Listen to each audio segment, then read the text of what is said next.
I'm here with Ministers Crean and Conroy, and can I start by apologising for the delay in starting today's press conference. I was delayed, and then we've been a bit chatting too about the announcement today. We are working to build Australia's new economy. It's got to be an economy that is based on new skills, new innovation and diversity for the future. Our economy is facing a number of challenges. It is very strong in the world. Indeed, our economy is the envy of a lot of the world. But times are changing. We're seeing global economic weight shift to our region. We're seeing the challenges of keeping up with new technology. We're seeing the challenges of keeping up with higher and higher skill levels. Of course, we're getting ready for a clean energy future. All of that means that we are seeing structural changes in our economy, and we've got to be meeting those structural changes with a plan to have an economy for the future that will offer people the benefits of jobs and opportunity. So this morning I'm here to talk about two things. First, the role of manufacturing and the car industry in that future economy. Today I've met with car workers from around the country. They're understandably concerned about their jobs. They represent 46,000 Australians who work in car manufacturing, with another 200,000 Australians reliant on car manufacturing being an industry in Australia.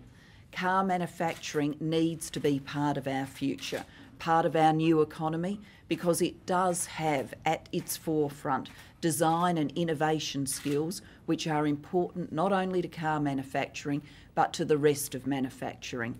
I received today from those workers a petition signed by more than 5,000 who are concerned about the future of car manufacturing. We are going to be working with them to make sure that we are a nation that continues to be home to car manufacturing. Now, there will be continued change, and the workers I've met with this morning have already lived through many rounds of change in the car industry. There will be changes in the future. Not every job can be guaranteed, but we will be working hard to make sure that we are manufacturing cars in this country. And given the lead times on which investment decisions are made, given the need for certainty, it is understandable that the workers that visited here today are bitterly disappointed by the attitude of Mr Abbott and the opposition, who do not have a commitment to manufacturing cars in this country and are determined to slash $500 million of industry assistance and to give the industry no certainty for the future. Well, unlike Mr Abbott, we believe that the economy should be run in the interests of working people, that we should have a diverse economy for the future, that manufacturing should take its part, and that the car industry needs to be part of that. As we're building the new economy for the future, we've got to make sure we've got the best of technology. There's no point asking our businesses and industries to compete if they're using yesterday's tools. Everybody, I think, would very intuitively understand that if we were a nation with no mobile phones, then that would be dragging our businesses behind, because the rest of the world has the benefits of that technology. Well, we need to make sure we're not behind the standards of the world, and that's what rolling out the national broadband network is about. Other nations will have this technology. We cannot ask the 100-year-old copper wire network to keep our place in the future. It won't help us keep up with the standards of the world. We need the NBN. Today we are making an announcement about how the NBN will benefit those who live in the remotest parts of our nation. Of course, Australians are looking forward to fibre coming to their homes. But for those Australians who live in our remotest parts, we need another solution, which is why I'm pleased to be here today with my ministerial colleagues and with representatives of NBN to announce that NBN Co has reached agreement to have 2 satellites which will provide broadband services to those who live in the remotest parts of the country. It will enable them to get information, get it at speeds that are faster now than many parts of our cities in Australia. It will give them access to technology in the way that other Australians are getting better access to technology. A different approach, but better access to the way that the world will work in the future. That means that as we move to building the new economy of the future, creating the services that people need, we won't be leaving those Australians who live in the remotest parts of the nation behind. I'll turn now to Minister Conroy for the details. Well, thank you, Prime Minister. Today's announcement is a very significant one in the history of telecommunications in this country. I'm pleased to announce that Space Systems Loral have been awarded this important contract by NBN Co. The satellites will be built in California, in the United States, and will both be launched about 6 months apart in 2015. These two Ka-band satellites, featuring the most advanced satellite technology available anywhere in the world. They will provide a dedicated broadband service for the most remote 3% of premises in Australia. The satellites will have the capacity to serve 200,000 homes and businesses in rural and remote parts of the country.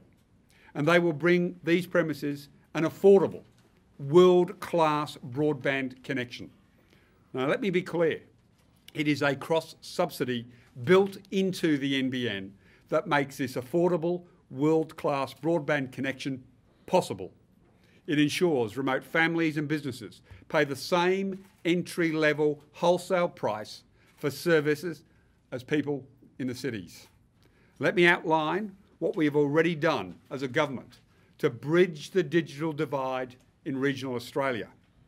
We've launched already an interim satellite service last year to improve broadband services in underserved parts of the country. There are now 2,300 Australian homes and businesses connected to that service. We've signed a $1.1 billion agreement with Ericsson's to build a fixed wireless network in rural parts of the country. And construction of this is underway and due to be completed by 2015. And the first customers should be in about the middle of this year. We've delivered 6,000 kilometres of fibre optic backhaul under the Regional Backbone Black Spots program. And this will promote broadband competition in regional areas. These satellites will allow remote communities to consult medical specialists anywhere in Australia by video conference. They will allow students in the bush to draw on content-rich, high-bandwidth digital resources from around the world. And using these satellites, rural businesses can more easily expand into markets nationally and internationally. With the NBN's fixed and fibre wireless networks, these satellites will deliver a ubiquitous broadband service to the entire nation. I just wanted to pass over to Simon Crean to say a few words also. Thanks, Stephen. Thanks, Prime Minister. Obviously, as Regional Development Minister, this is a really important initiative from our perspective. Everywhere I travel in the regions, they get the need to embrace the diversification of the Australian economy. One of the vital ingredients they need help them in that diversification path is access to broadband. And we made the commitment when we made the announcement that the 7% that wouldn't be connected from fibre to the home would be through alternate technology that gave much faster speed. 4% of that, of the 7, is coming from connection. The other 3% from this new satellite launch. I've also seen, when I've gone around the regions, those who already are getting access to broadband, the amazing opportunities they're taking from them. Those who want to have a look at it, go to the Launceston General Hospital, which we built, but where they are making health services available to their outlying regions. If you want to see what they're doing at the University of Central Queensland, go and see where the dual campus opportunities are delivering the skill needs creatively through that education precinct. And if you want to see what the e-commerce opportunities are, go up to Armidale, where a digital photography company has been able to base its operations in regional Australia because the speed it gets now enables it to upload and download, but the new speed it will get, they have huge expansion plans for their businesses. This is why governments have got to invest in the infrastructure. That's why this infrastructure is one of the most vital the country has made. It's why we're committed to it, and this is not just another brick in the foundation for the diversification of this economy. Thank you.